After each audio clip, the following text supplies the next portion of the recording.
What is up, everybody?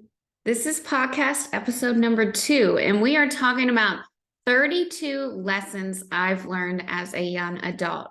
So, we're actually going to get a little personal in this podcast, which hopefully will help you understand and kind of learn from my perspective, my experiences that have happened.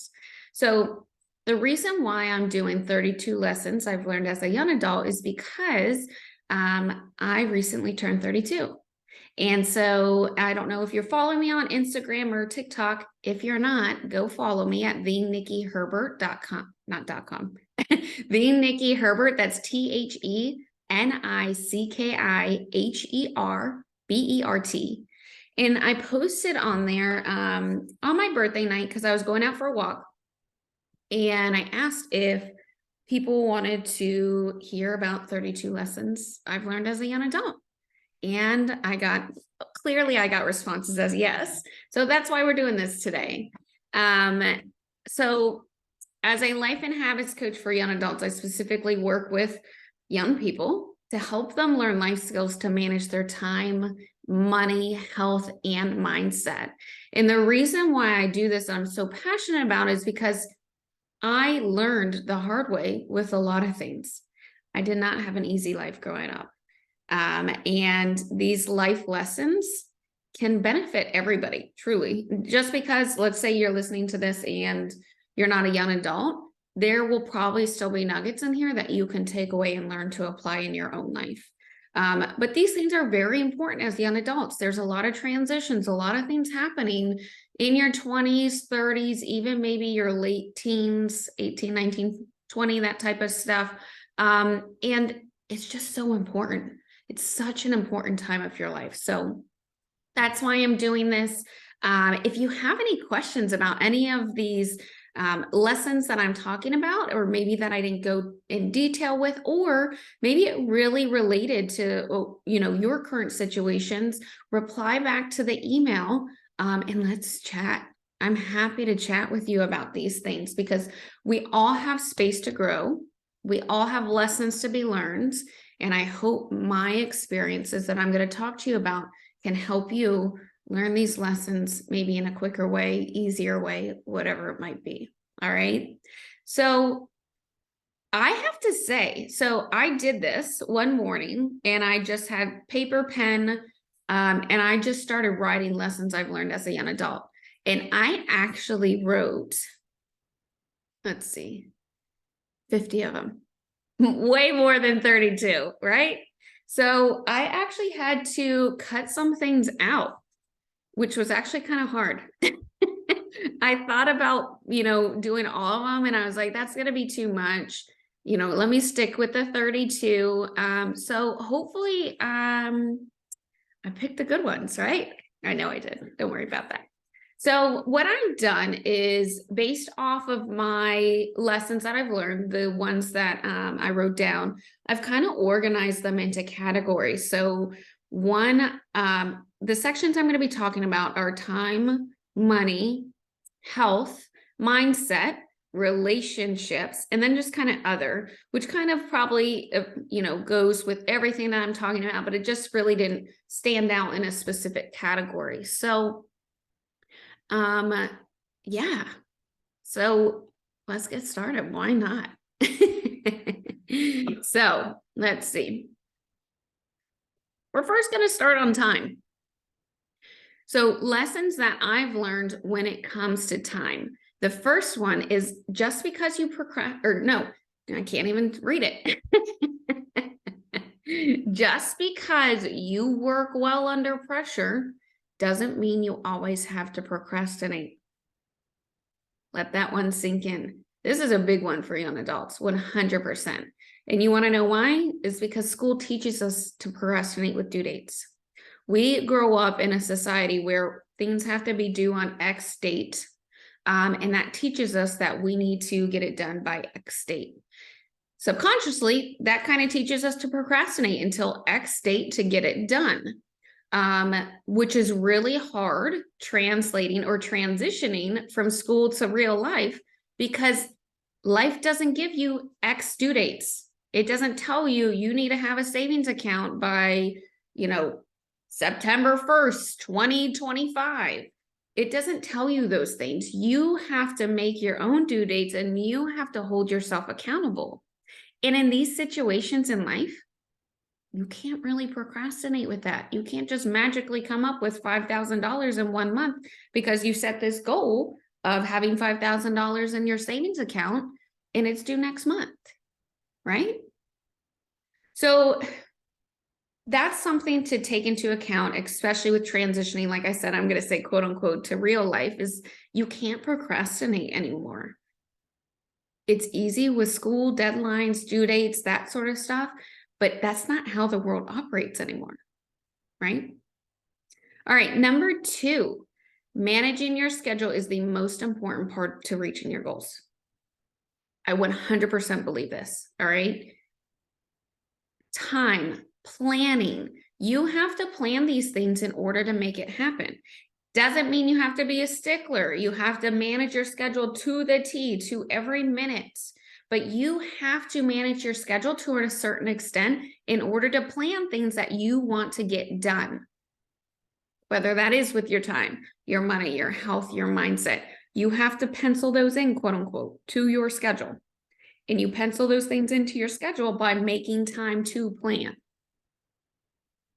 Number 3, avoiding only creates more problems.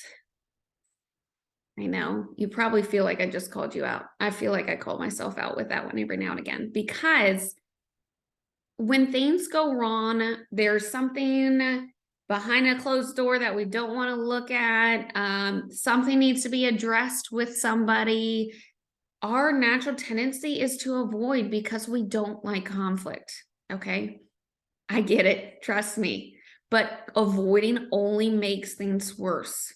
It teaches you how to avoid, how to brush things under the rug, how to not speak up for yourself. All right. Learning not to avoid helps you build these other skills that you're lacking with communication, with managing conflict, with all these other things. Okay. Being accountable to yourself. I see it all the time where people just avoid their goals because they know it's going to be hard work. What does that solve? Nothing. It only makes the problem worse, right? Because now you're just wasting time and avoiding the goal that you truly want. But that's natural. That's how we operate. I know it doesn't make sense, but that's how we do. We don't like conflict. All right, number 4, the last one that I have underneath time is just because there are 24 hours of the day doesn't mean you have to fill them up. These are for my type A people, me. You know, people that do really well with planning maybe and even over plan, or you're learning to plan and you think you have to get every hour, every minute down to a T, that sort of thing. You don't have to do that. And learn from me, you don't want to do that because it just makes you, a very type A harsh person to the T. You have to get this done. It makes you very rigid with your time. And if things go outside of the norm with the time or the things that you've planned to the minute, to the hour, you end up reacting in a really negative way because it's not going your way, right? So just because there are 24 hours of the day doesn't mean you have to fill up that time. Give your space the freedom and flexibility to do whatever feels good too. If that means scheduling at work, scheduling in the mornings, and then once you get home for work, you don't have a schedule, you get to do whatever you want, then do it. I mean, make sure it's responsible. I'm going to say that if you have open time, but give yourself that freedom and flexibility because our brains need that. We can't be so structured and so rigid. We have to learn to go with the flow of things, which is something that I've learned as a young adult. All right. So that is for time. We are getting into money now, which leads us into lesson number 5, which is your savings is going to fluctuate. The whole purpose of savings is using it when you need it. And I'm going to back up before I explain that. And for me as a young adult, I had a really negative attachment to money, meaning money didn't grow on trees. I had to hyper focus on money to make sure that I had enough. I became self-sufficient at the age of 16. I was in high school working 3 jobs to support myself, literally. And as I pride myself for having the ability to step up to the plate and do that. But in turn, it really created some negative thoughts, negative beliefs around money, meaning I need to hoard it. It doesn't grow on trees. I need to work my ass off. Doesn't matter if it's for $5 an hour, I'm going to do it because I need the money. And so that really created a negative mindset around money long term that I've had to grow to like kind of almost scratch and completely get rid of. All right. So one thing for me, going back to number 5, which is your savings is going to fluctuate. The whole purpose of savings is to use it when you need it, is I would hoard my money. I would save every single dime I could to have it in a savings. The whole purpose of a savings is to use it when you need it. And that's the issue where I fell into line with, is that when it came time where I needed to use my savings, I felt like a piece of garbage. I just trash talked myself like, Nikki, you're so irresponsible with money. You shouldn't have to use your savings, which is not true. Your savings is a savings for a reason, to use it when you need it. So I really had to change my thought process around that. All right, number 6, you will always have debt. Learn to be okay with it. Most of these lessons when it comes to money stems back to the, my young adult time and learning how to deal with money, understanding what it's used for, that sort of thing. You will always have debt. Learn to be okay with that. You're going to have maybe an auto loan. You're going to have student loans. If you ever buy a house, you're going to have debt. It's not a bad thing. All right. And that kind of leads me into lesson number 7, which is money is nothing more than an exchange of energy. You trade money for certain things. We're used to trading money, let's just say for food at the fast food place, for groceries, for all these things. You're trading your money for another object. That object, your money, all have energies. Not to go too woo-woo, but, if I have, going back to like what I was saying about, if I was to use my savings, that money I would take from my savings while beating myself up, saying I'm so irresponsible with money. If I have that thought process and I'm giving my money away, it's just going to continue to cycle with that negativity around money. So lesson number 8, last one in money, is spend money on your own personal development. It is not your parents' job. It is not your work or boss's job. It's not your partner's job to make you better, okay? Your life is in your control, and it's only in your control. You shouldn't have to rely on other people. That means if you want to get better at a sport, what do? You go take lessons. If you want to get better at a certain skill with accountability or something like that, you can go figure out how to make that happen. And that's your responsibility to do, to develop yourself as a human, as a young adult, to build that life that you want. And something I haven't mentioned, which we all kind of know, is that as a young adult, this is your foundation. You really have to take the time, and I'm not saying this in a serious way, more of a realistic way, is you really have to take the time to set this foundation so you can build the life that you want. All right. So in order to, develop yourself, you don't necessarily have to spend money, but there are ways you can do it. Maybe it's by purchasing a book and reading that. There are plenty of self-help books. And if you want a recommendation, reply back to my email. Let me know what you're looking to improve, and I guarantee you I will have a suggestion for you, okay? You can look at YouTube videos. You can do coaching. You can do therapy. That's an alternative, especially insurance will cover. You can find free assessments online or paid assessments. I want you to take your development, your responsibility, or it's your responsibility, and I want you to take that seriously. You have the ability to make yourself as great as you want to be. It's those excuses and everything that we tell ourselves that stops us from becoming that person that we want to be, okay? Take that responsibility. I will tell you right now, I have spent thousands of dollars. I wish I calculated it before thinking back, but I have spent a lot of damn money on my own personal development, and I wouldn't trade that for the world. Becoming the person I want to be is far more important than spending that money on a luxury purse. Taking 1 year off of vacation, hands down, because at the end of the day, that purse, that vacation isn't going to make you the person you want to become. So we are getting into now health. All right. So we now are on lesson number 9. All right. Are you ready for this one, guys? Alcohol is a great way to self-sabotage your progress or goals. There's no easy way to say it. I know as young adults, that is our kind of party time phase. And then we learn to just kind of cope with life with alcohol after you have a stressful day. It's a very social thing. Society has taught us that it's okay with alcohol. But here's the thing. It truly self-sabotages your progress. Okay.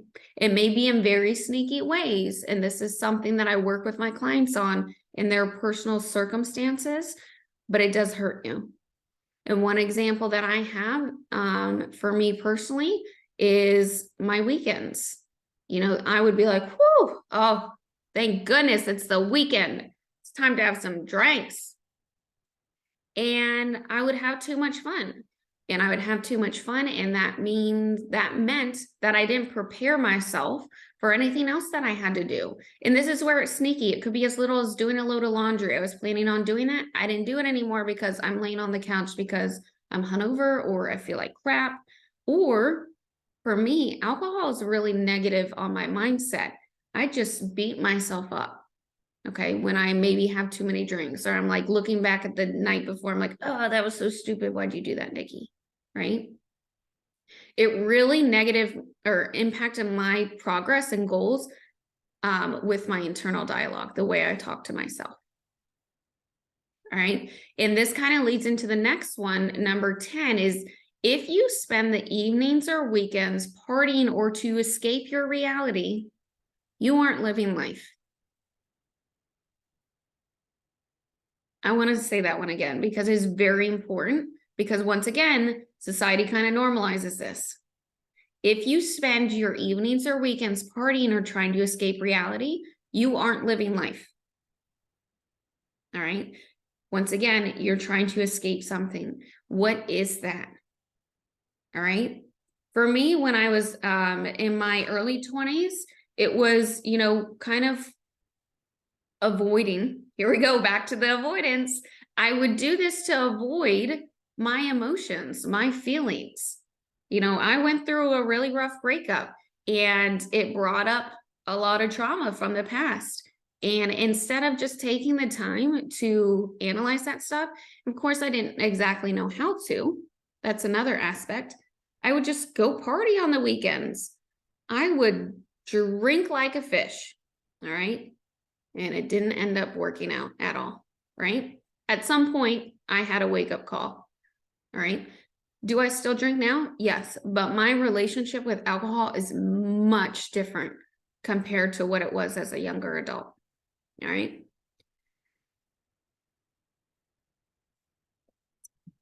Lesson number 11. Your weight is always going to fluctuate. Learn to love yourself regardless. When we get into our 20s, we're getting older. And when we get older, our metabolism starts to slow down. That's a really hard thing to address and like just come to terms with. I mean, even looking back now, I can't eat and drink the same way I did before. And sometimes I get pissed. I'm like, this is so unfair. I'm struggling to like lose weight, but before I could eat double the amount and not gain a single pound. You know, and that's just part of life. Your weight is going to fluctuate. I will tell you in my 20s, I was between, my camera just messed up. It gets weird sometimes. It won't readjust or refocus. But anyways, I was between 125 and 165 pounds in my 20s, okay? Does that make me a better person at 125? Hell no. All right. I still love who I am. Doesn't matter my weight. But that's something that I had to come to terms with and really understand that I'm still me. I'm still a good person regardless of my weight.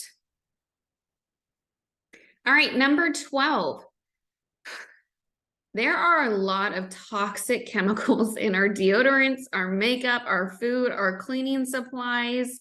This isn't necessarily, I think this was definitely a late 20s type of realization that I had because it has started messing or affecting with my health. Let's see if I can get the camera. It's still. Hi. Oh, well, sorry, I might be a little fuzzy. Let me see if I stop the video and then come back. There we go. All right. So there are a lot of toxic chemicals in our deodorant, makeup, food, cleaning supplies. And like I said, it really started affecting my health. Ladies, makeup, beauty products are so freaking toxic. It's bad.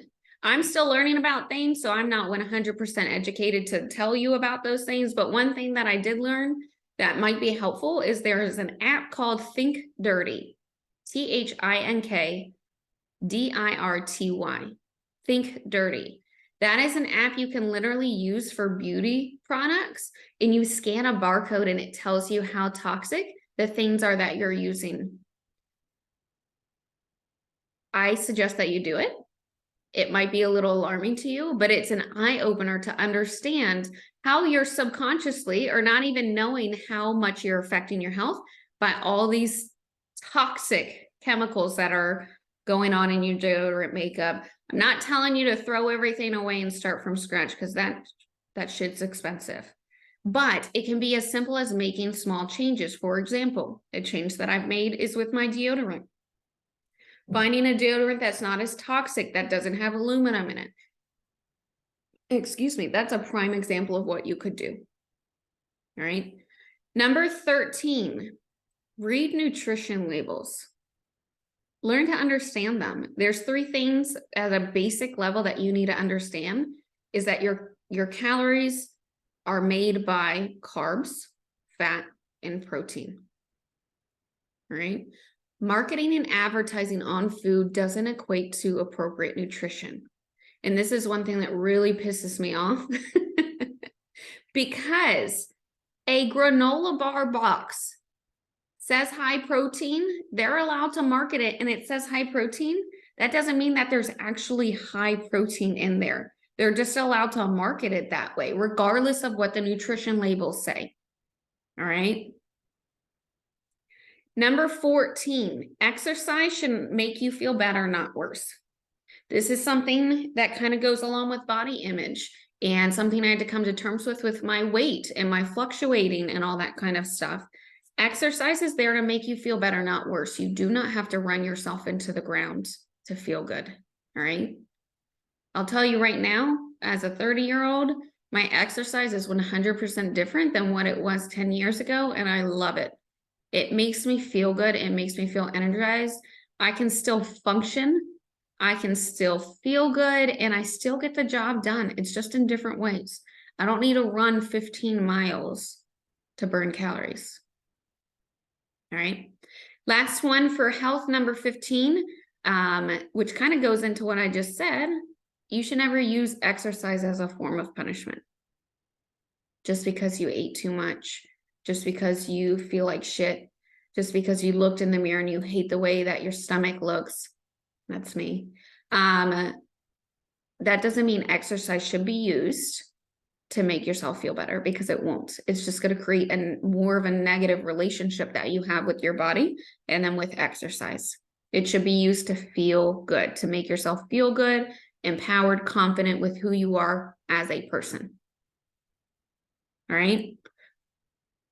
Next, we're getting into mindset. So mindset, number 16, which is we're halfway through. All right. Worrying is nothing more than praying for the thing you don't want to happen. And this is so important. Worrying is nothing more than praying for the thing you don't want to happen.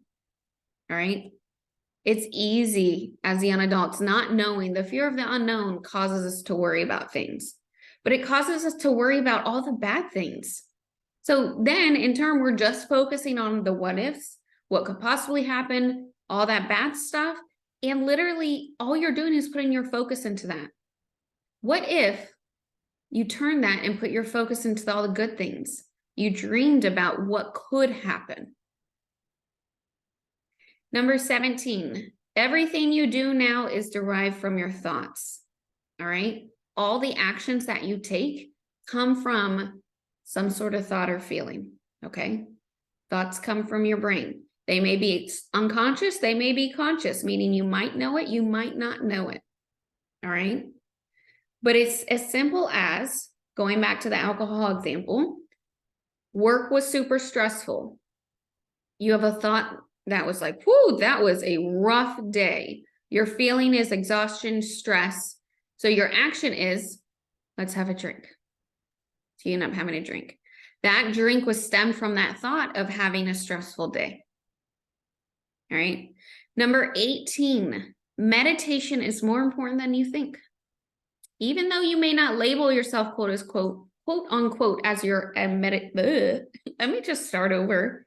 Even though you may not label yourself as a meditation type of person, all right? Meditation, especially if you're not like a woo-woo kind of person, it can seem very weird to you. It is an excellent way to manage your thoughts, your anxiety, calmness, bringing yourself back down, giving yourself a moment of just kind of peace. There are plenty of different ways to meditate. And I will say, meditation doesn't mean sitting down for 45 minutes. It could be as simple as 2 minutes. And in fact, if you've never meditated, I 100% advise you to just start with 2 minutes. There are plenty of free YouTubes available that are just simple meditations. If you want suggestions, reply back to this email. Number 19, the reason you want to do something is the reason you don't want to do something is the exact reason you need to be doing it. All right. The reason you don't want to do something is the exact reason you need to do it. And this is kind of going back to the self-development, challenging yourself. For example, I climbed that corporate ladder real fast in my 20s. And something that I avoided in the corporate world, professional development, is public speaking, because I was fucking terrified. All right. It scared me. So I just avoided it. Going back to the avoidance only creates more problems. But because I was terrified was the reason I needed to do it, to overcome that. And even though it was just public speaking, teaching yourself to overcome those fears is far more important, because it shows yourself, your brain, like, hey, look, we can do this. This is possible. It is not impossible. All right. So if you're ever in that thought or mindset of like, I'm not doing that, that's stupid, that's probably why you need to do it. All right. All right. Number 20, just like a body in motion stays in motion, a mind that is positive stays positive. If you've ever had a consultation call with me, I talk about this. Or if you've ever coached with me, I know we've talked about this as well. Staying positive is such a massively underrated thing that you can do for yourself. One example that I've really worked through, I would say 5 years ago, super freaking negative. I was just stuck in that rut. Everything sucked, yada, yada, yada. I started reading positive quotes. And then 3 years ago, I started writing down things that I was grateful for. And it's transformed now, where every single morning I write down 3 things that I'm grateful for, 3 things that I'm thankful for. I appreciate, however you want to interpret it, from the previous day. I have years of things that I've listed that I'm grateful for. And because of that, it has helped me stay focused in the good, not the bad, which is so easy to be in the bad, right? That's where our brain naturally wants to go. Number 21, everyone has their own thoughts. Deal with it. Not everybody's going to agree with you. Everybody's entitled to their own opinions. The way you manage yourself around other people's opinions is the most important thing. All right. We all got our own thoughts. It's not a bad thing. Just move on with it. All right. Number 22, even though mistakes, failures, problems, regrets, whatever you want to call it, are super uncomfortable, they are super important to your growth. Failure is a part of the process. And in fact, I encourage you to fail, because failing helps you understand what you don't need or what doesn't work, what you don't want, and then it helps you realign where you need to be going. All right. It's kind of like, you're on a bicycle and you have this massive open field and you're like, where do I go? I don't know. So you just start riding random places, right? When you fail, it's going to kind of create a little path or something along those lines. So when you fail, it's going to create this dirt path. So now you have an understanding, these guardrails of where you should go. I know that's maybe a poor analogy, but it's kind of like even driving, if you don't have guardrails up. How was I trying to say this? Guardrails help you understand. Let's say the guardrails are failure. And with those guardrails, it helps you it tells you where to drive on the road, right? Poorly described analogy maybe, but you need to fail. And I know it's painful. I know it sucks. I hate being vulnerable in that situation of failure, but it is probably one of the best things that's going to help yourself become a better person. Next thing we're doing or getting into is relationships. All right. So we are on lesson number 23. All right. Lesson number 23, you're allowed to outgrow friendships. All right. This is really hard in your 20s.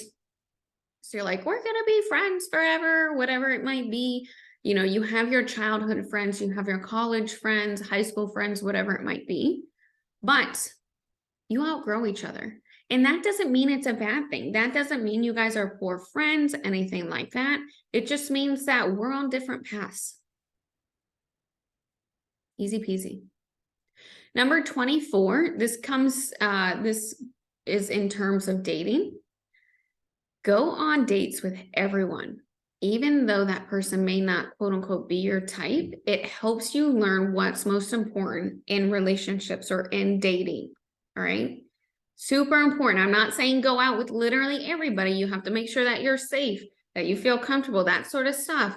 But it's so easy to judge a book by its cover nowadays, especially with these apps like Bumble or whatever, that you just kind of like flick through, just kind of like TikTok almost. I've never been on those ones, so I can't say, but it's so easy to just judge a book by its cover. Learn that person a little bit more, understand what you like and don't like.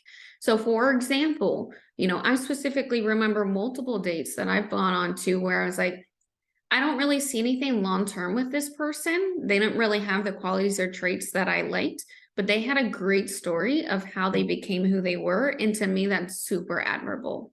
That is respectable to me.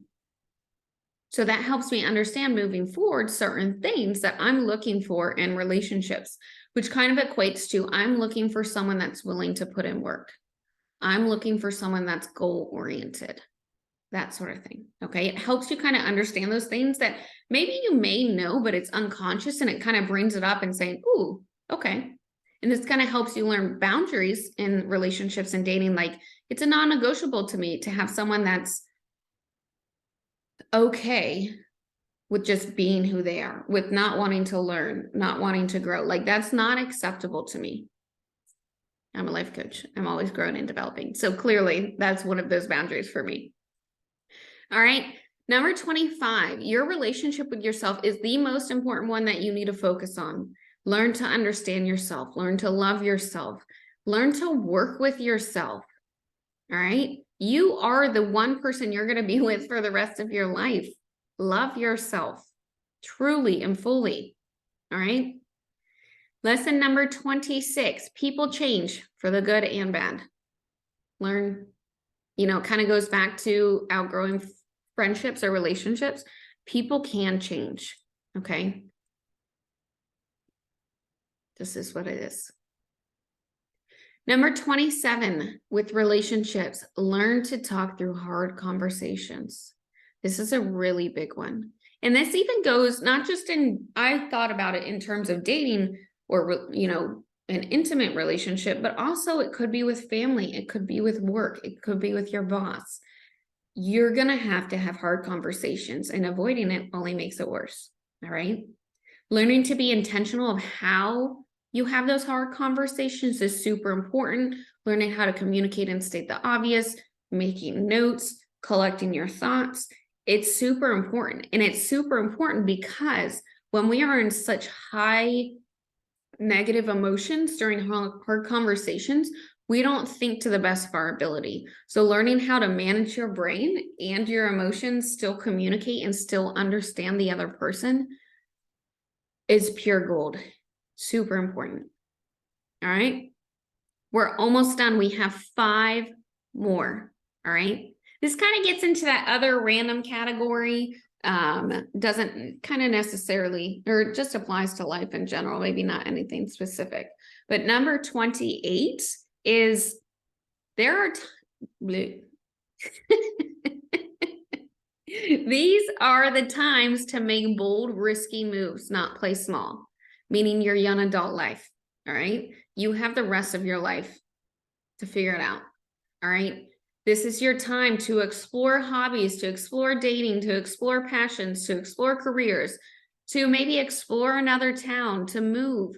This is your time to do it. I'm not saying once you get older, you're not going to have that time, but it's a lot easier to recover, to make it happen in your 20s or as a young adult. Okay.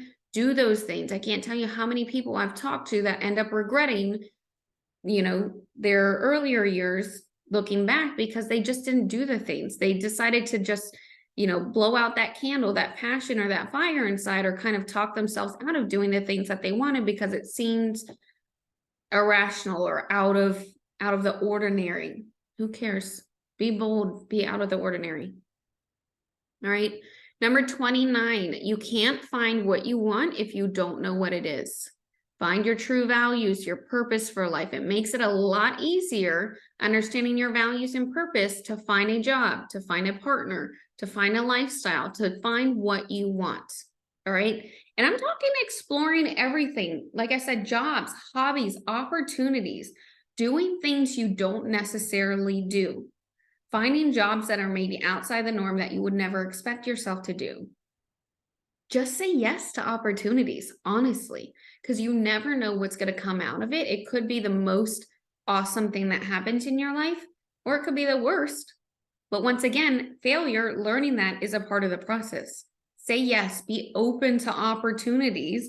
It's going to help you understand yourself more, create a better relationship with yourself, find what you like, excuse me, and find your purpose, your passions. Okay. Number 30, learn how to work with your insecurities, triggers, bad parts of yourself, not against them. All right. We all have bad sides of ourselves or things that we're not proud about, and we need to learn to understand that. Okay. One example for me as a young adult is I kind of developed anxiety around trying new things. And the reason why is because it was outside of my control, because I got way too rigid type A. And when things happen outside of my control, it just spikes my anxiety. All right. That is something that I've learned to be okay with and understand when I'm trying new things. This is going to happen. This is what I'm going to feel in my body. This is how my body's going to react. This is going to be okay. And what I've learned to understand with that anxiety when trying new things is I need to try it a couple times to show myself in my anxiety that I can do this and it's going to be okay. But then to rationally think about if I like doing this. All right. Number 31, no one else is responsible for taking care of you. This kind of goes back to you're responsible for your own development. It might be hard to understand or to grasp or to accept. But you are responsible for taking care of yourself, no one else. It's not your job. It's not your partner. It's not your parents. You have to take care of yourself, right? And really, like I said, accepting that, taking responsibility for yourself. You have to do the things. You have to, learn all these life skills. You have to find that career. You can get guidance, but it's not their responsibility for taking care of you. And when you kind of push it on someone else, you're also almost playing the victim a little bit, because you're putting the responsibility on them when it's your life. You're the person that's responsible for it. Okay. And lastly, number 32. All right. If you are a positive vibe type of person, your life is going to consist of a lot of disappointments. All right. That is like a trigger for me. Positive vibes only. That type of thing, it ain't going to work. Your life is going to be set up for failure if that's the only thing you are looking to find. Life is truly a balance of 50-50, good and bad. Our goal is not to make it perfect, because if we're positive vibes only trying to make it perfect, you're going to set yourself up for failure and constant disappointment. Okay? Learning to manage the good, be okay with the good, and know that the good's going to happen. It kind of makes you more acceptable or accepted, and it also helps you understand how to manage those things. All right? So you're not so disappointed all the time because you're a positive vibes only person. All right, so those are 32 lessons as a young adult. I learned as a young adult. I hope you enjoyed them. If you have any questions, like I said, reply back to the email. Any recommendations, I'm happy to give them to you. If you want to chat further in detail about how I can help you develop these life skills around time, money, mindset, your health, let's set up a free consultation call. It's completely free, 45 minutes. We talk about your specific circumstances, the goals, the things you'd like to achieve. We talk about the process, so how you and I would work together one-on-one. We talk about the logistics behind it, how often we'd meet, the pricing, what's involved with that, everything in between. Either way, I'd love to hear what your favorite lesson is that I told you about.